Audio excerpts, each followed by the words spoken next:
Bonjour!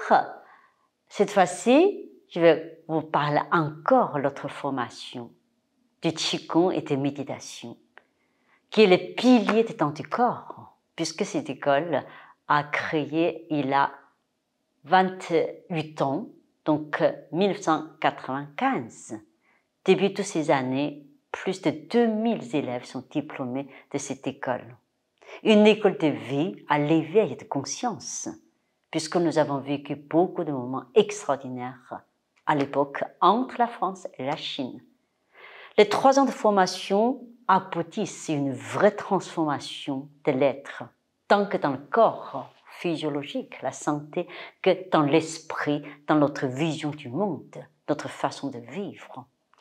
L'école de temps du corps est plutôt une école de vie que j'ai insisté énormément. Bien sûr, on utilise les techniques de Qigong, de méditation, de respiration, de techniques de taoïste, mais une année pour transformer le corps, une année pour comprendre ce que c'est le souffle. Encore 3e année, il faut toutes ces connaissances se concrétisent dans notre état de vie quotidienne.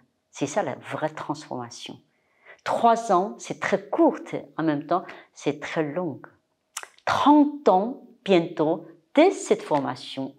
Donc, cette année, l'an 2022, je pense que c'est la dernière promotion de Temps du corps qui vont garder ces formules, puisqu'ils mobilisent beaucoup de temps de toute l'équipe de moi et de vous, de votre recherche profonde.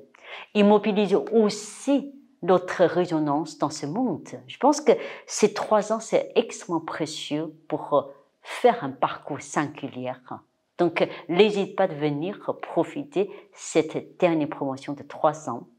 Dans le futur, bien sûr, le temps continue dans la même direction, dans la même aussi conviction qu'on a donnée, mais le module sera modifié selon le temps, parce que la société change.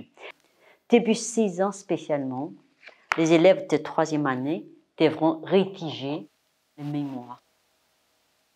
Tous ces mémoires, presque 200-300 mémoires magnifiques, qui sont les témoignages les plus vivants d'une voie tracée des sagesses des cultures chinoises à la vie moderne française.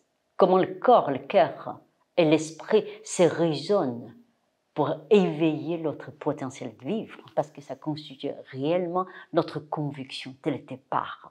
Transmettre la sagesse orientale aux occidentaux qui devraient saisir pour modifier, enrichir leur vie. Que actuellement le monde, dans l'agitation, on trouve toujours une constance de présence. C'est l'autre souffle primordial, c'est l'autre l'intériorité, c'est l'autre spiritualité.